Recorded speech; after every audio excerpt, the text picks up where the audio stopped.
कथा में पाँव की चप्पल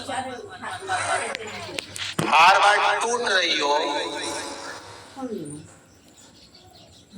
एक बात अपने जीवन में सदा उतार कर, घर में अगर तुलसी का क्यारा है तो तुलसी महारानी हमें ये बता देती है कि हमारे घर में सुख आने वाला है कि दुख आने वाला है। जैसे शनि अपना प्रकोप दे रहा है या शनि उतर रहा है, ये किसी से पूछने की जरूरत नहीं पड़ती, अपने आप मालूम पड़ जाता। कैसे?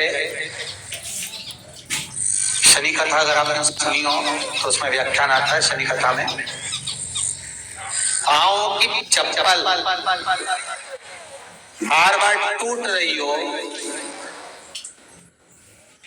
कमर से नीचे जो वस्त्र पहने हो वो फट रहे हो, कहीं पजामा है, धोती है, आदि वस्त्र हैं, कपड़े हैं, वो अपने आप फट। आज के जमाने में तो फटे फटाए पहनते हैं लोग, कैसे उसकी गारंटी नहीं है, उसका हम वर्णन नहीं कर रहा। हम जब पहनते हम समझ जाते हैं शरीर तो ऑलरेडी लगा ही हुआ। जब उनका घुटना घुटनी सब फटा हुआ दिखता है तो उसमें लग जाता है कि शनि पहले से लग गया बापड़ा, उनके पहने से तो मालूम पड़े। शनि का नियम है, शनि कथा कहती है पाँव की चप्पल बार बार टूट रही हो, घिस गई हो, बत्ती टूट रही हो, कुछ कर रही हो, और अगर कमर से नीचे जो वस्त्र पहने हो वो अपने आप फट रहे हो,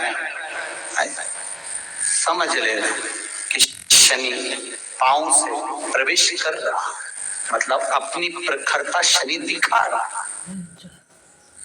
किसी मंदिर में गए महाराज और वहां जाने पर चप्पल चली गई तो समझ लेना शनि की कुदृष्टि अब पड़ना बंद होना चालू हो गया। कितना सुंदर कहा है महाराज। जूता चप्पल आज के जमाने में तो फैशन हो गई साहब, घर की चप्पल अलग होती है, बाहर की चप्पल होती है। लोग घर में चप्पल किचन तक में पहन के जाते हैं। अरे पानी ले जाओ सीओर से, रसोई घर में लोग चप्पल पहन कर जाते हैं। जहां भगवान का प्रसाद बन रहा है, जहां अन्नपूर्णा निवास कर रही है, और पूछो तो किचन की चप्पल है तो माथे पे रख लो। तो अपनी माँ को जरूर देखना है एक बार, वो बूढ़ी माँ कितनी बार किचन में चप्पल पहन कर गई, मुझे जरूर फोन कर कर बताना।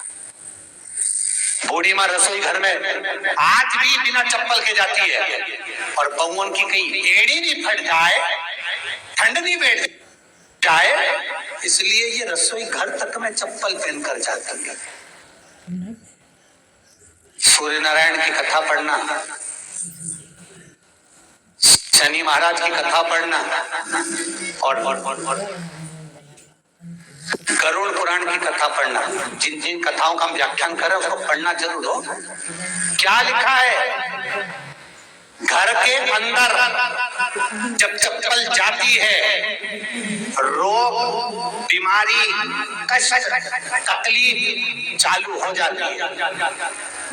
तुमने चप्पल क्यों पहनी है? ठंड नहीं बैठ जाए, रोग नहीं बैठ जाए। घर के अंदर उतना बढ़ गया, एक कालीन बिछा दो, एक दरी बिछा दो, मोटा आसन बिछा दो, जिस पर तुम चल लो। जरूरी है, कई कई लोगों को हमने ये भी देखा कि कालीन पर भी चप्पल पहन के चलते हैं,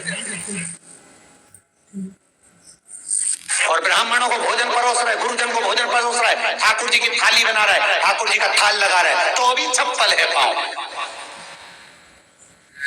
तेरा क्या होगा रे कालिया, क्या होगा? विचार करो। देह पड़ी रह जाए यहीं पर, फिर कुंडल और नगीना क्या, हरि नाम नहीं तो जीना।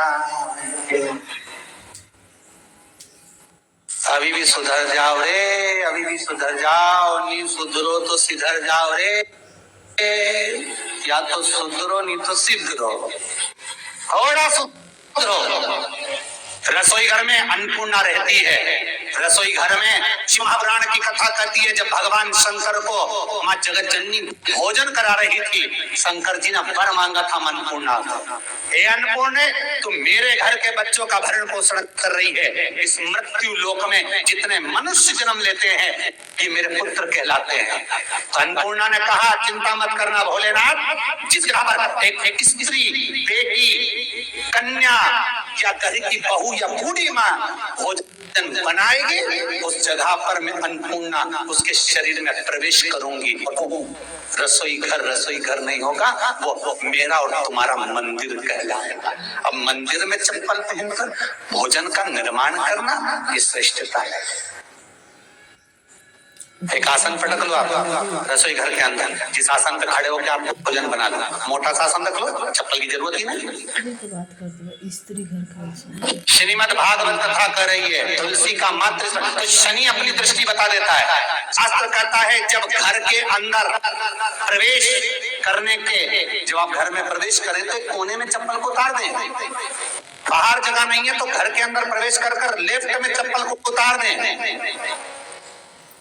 और 7 या 3 कदम के अंदर चप्पल उतर जाना चाहिए घर के अंदर में। और उसके बाद अगर चप्पल अंदर प्रवेश कर रही है तो राहु केतु शनि के साथ प्रवेश करते हैं, जिसके घर में बीमारी कभी पीछा नहीं छोड़ती। शनि कथा, सूर्य की कथा का स्मरण करिए, आपको मालूम है, पहचान हो जाता है। महाराज तुलसी बता देती है कि आपके घर की दशा क्या है। बार बार जल डालने के बाद भी तुलसी सूख रही है, बार बार आप पूजन कर रहे हैं, पाठ कर रहे हैं, तो भी तुलसी के दल सूख रहे हैं। तुलसी बता देगी कि तुम्हारे घर में तकलीफ आने वाली है, कष्ट आने वाला है, सूख रही है। किसी ने जरूर कुछ ना कुछ ऐसा है इसमें घर में तकलीफ आएगी, तुमने लगाया फिर सूखी, फिर लगाया फिर। तुलसा महारानी बता देती है कि कष्ट है। और जिस गमले की तुलसा घेर घमोर हो, फलित हो, आनंद में हो, तो उस घर में फिर दुख नहीं आता, समृद्धि खुद बढ़ती है।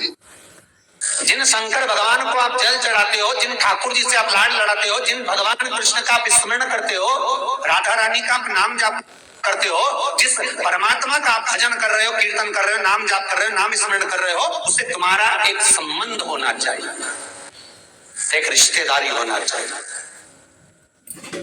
और उससे जब तुम्हारा कोई संबंध रहेगा, उससे जब तुम्हारी कोई रिश्तेदारी रहेगी,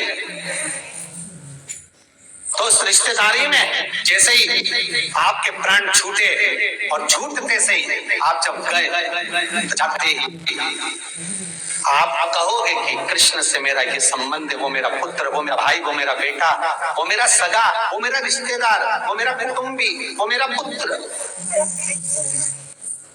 जब कहोगे तो तुरंत प्रवेश हो जाए।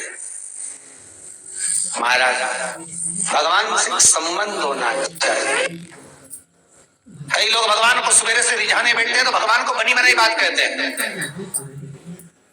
ये पाठ कर लो, ये पाठ कर लो, ये पाठ कर लो, ये स्तुति कर लो, सारा बना बनाया। तुमने अपने दिल से कौन सी स्तुति गाई? तुमने अपने दिल से कौन सा भगवान को निवेदन करा, कौन सा नमन करा? बस सवेरे उठना है, नहाना है, भगवान के सामने जाना है, भगवान को नहलाना है, कपड़े पहनाना है, अगरबत्ती लगाना है, थोड़ा सा शक्कर का भोग लगाना। इतने सारे देवी देवता, शंकर जी, राम जी, गणेश जी, सारे देवता, और 2 खुरमा लेके, तो 1 बालूशाही लेके, 2 मठरी लेकर आ गए, 1 मठरी लेकर आ गए, और भगवान को इतनी सी कटोरी में रख दिया। अब बोले, कई लोगों से पूछा कि इतनी सी कटोरी में 1 मठरी, 1 खुरमा, और रोज मठरी खुरमा एक साथ नहीं रखती। वो तो आज दिन मठरी का फूल भोग लगा दिया, कल खुरमे का लगाई, परसों गुजिया का, परसों पपड़िया का, कोई डब्बे में भरे भराए रखे, और 1 लड्डू रोज लगा देगी इतना बड़ा। तो पूछा, इतना सा लड्डू और इतने सारे भगवान कैसे खाते होंगे? तो क्यों? भाव से। तो हमने कहा तुम भगवान को क्यों? बहुत दुख है गुरु जी, बहुत